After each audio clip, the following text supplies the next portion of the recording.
Finally சீஷல்லேருந்து Izhar box வாங்கியாச்சு. செம பெருசாக இருக்குது, செம வெயிட்டாக இருக்குது. ஓகே, ட்ரை பண்ணி பார்த்துருவோம்.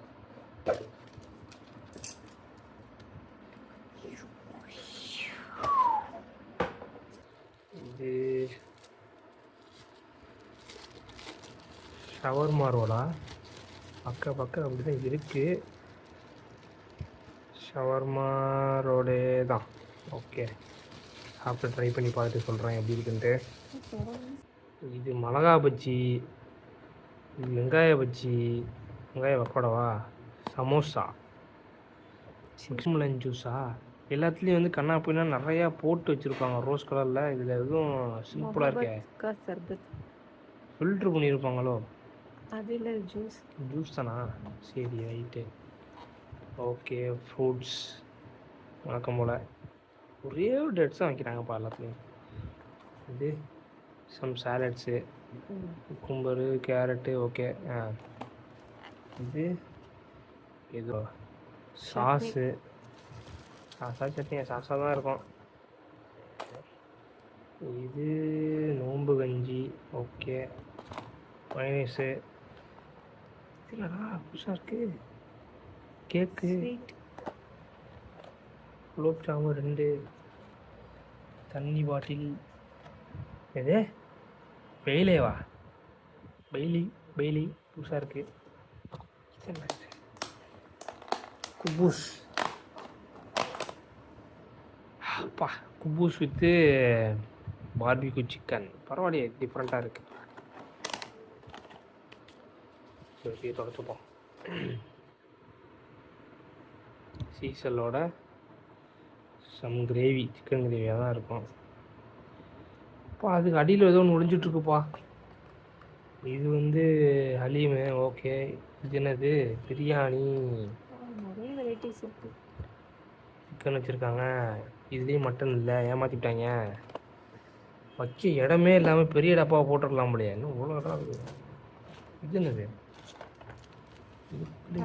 இருக்கே, பரோட்டாவாக தான் இருக்குமோ? ஆமாம், பரோட்டா, கேரளா பரோட்டா பெருசாக இருக்குது. இதுக்கு இது. Okay, super. ஏதாவது டேஸ்ட் பண்ணி பார்த்துட்டு சொல்கிறேன் உங்களுக்கு. பார்ப்போம். சாப்பிட்டு முடிச்சாச்சு ஒரு வழியாக. இது வந்து ஒருத்தருக்கான சாப்பாடு இல்லை, 3 பேர் சாப்பிட்லாம், அவ்வளோ இருக்குது.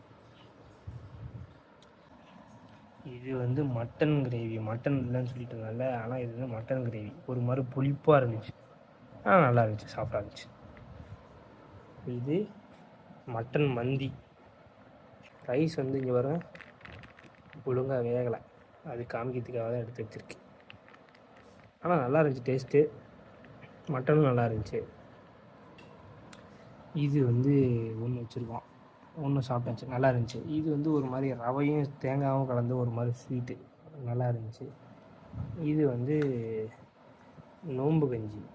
ஆனால் இது வரைக்கும் சாப்பிடாத நோம்பு கஞ்சியாக இருந்துச்சு. இது நோம்பு கஞ்சி இல்லை, ரசம் சாதம் மாதிரி இருந்துச்சு. சாதம்லாம் முழுசாக போட்டு இருந்துச்சு. இது சரியில்லை. இது வந்து ஜூஸ் கொடுத்துருந்தாங்க, கெட்டு போச்சு. அதெல்லாம் யூஸ் பண்ணால் அப்படியே இருக்கும். ஆயில் போடவும் என்னென்ன டேஸ்ட்டே தெரியல, அவ்வளோ கேவலமாக இருந்துச்சு. அப்படியே துப்பிட்டேன், அதனால் அப்படியே வச்சாச்சு. இதுக்குள்ளே வந்து ஹலீம் இருந்துச்சு, இது வரைக்கும் சாப்பிடாத ஹலீம், நல்லா இருந்துச்சு. சிக்கன் போட்டிருந்தாங்க, சிக்கன் ஹலீமா மட்டன் ஹலீமான்னு தெரில. சிக்கன் இருந்துச்சு, ஆனால் உள்ள தண்ணி டேஸ்ட்டாக தான் இருந்துச்சு. இதில் வந்து பஜ்ஜி இருந்துச்சு, அது வந்து மிளகா பஜ்ஜின்னு சொன்னல, அது வந்து மிளகா பஜ்ஜி கிடையாது, அது வந்து நேந்திரம் பழத்தில் பண்ண பஜ்ஜி. ஒரு மாதிரி ஸ்வீட்டாக இனிப்பாக நல்லா இருந்துச்சு. அப்புறம் சமோசா இருந்துச்சு, அது நல்லா இருந்துச்சு. அப்புறம் இது வந்து இவ்வளோத்தையும் சாப்பிட முடியல, அதனால் வச்சாச்சு. மைனஸு. ஓகே. அப்புறம் இந்த சட்னி ராவாக தக்காளியை அரைச்சி அப்படி வச்சுருக்காங்க, பெருசாக ஒன்று சொல்லிக்கிற மாதிரி இல்லை. பரோட்டா சூப்பர். பார்பிக்யூ சிக்கன் வந்து குபூஸ் இருந்துச்சு இல்லையா, அதுவும் சூப்பராக இருந்துச்சு, நல்லா இருந்துச்சு, நல்ல குவான்டிட்டி. ஷவர்மா நல்லா இருந்துச்சு. மொத்தம் வந்து வெரைட்டிஸ் அதிகம், குவான்டிட்டி அதிகம். ஒருத்தரால் சாப்பிட முடியாது, 2 பேருனா ரொம்ப அடைச்சி ஃபுல்லாக இருக்கும். 3 பேர்னால் கரெக்டாக இருக்கும். இதோட ப்ரைஸ் வந்து 740 ரூபா. ஆஃபர் நிறையா வச்சுருக்காங்க. ஸ்விக்கியில் வந்து பார்த்தீங்கன்னா ஒரு 5-6 மணிக்குள்ளேயே முடிஞ்சிடும். 4 to 5, 6 தான் வந்து இதில் ஆர்டர் பண்ண முடியும். ஜொமேட்டோவில் பார்த்தா இருந்துச்சு 7 மணிக்குமே. அதில் போட்டு எடுத்தோம். 740 இருந்துச்சு. ஆஃபர் போக திரும்பி அதே 740 தான் இருந்துச்சு. ஏன்னா அது டேக்ஸி அது இதுன்னு போட்டு ரீசார்ஜுன்னு போட்டு 842 வச்சுருந்தாங்க. 100 ரூபா ஆஃபர் போக திரும்பி அதே ப்ரைஸே வந்துச்சு. போட்டு எடுத்தாச்சு. எப்பா சாப்பிட முடியல. என்னென்னா இது கொஞ்சம் வர வரன்னு இருந்தாலும் இது கெட்டு போனதுன்னா வருத்தமாக இருக்குது. அப்புறம் இன்னொன்று சைட்டோன். ரெண்டுத்தையும் கம்பேர் பண்ணும்போது இதுதான் ஃபஸ்ட்டு. செகண்டு சைட்டோன், தேர்டு சாம்கோ. காசுக்கு ஒர்த்து. எல்லாம் ட்ரை பண்ணி பாருங்கள். ட்ரை பண்ணி பார்த்துட்டு கமெண்ட் பண்ணுங்கள் எப்படி இருக்குன்ட்டு.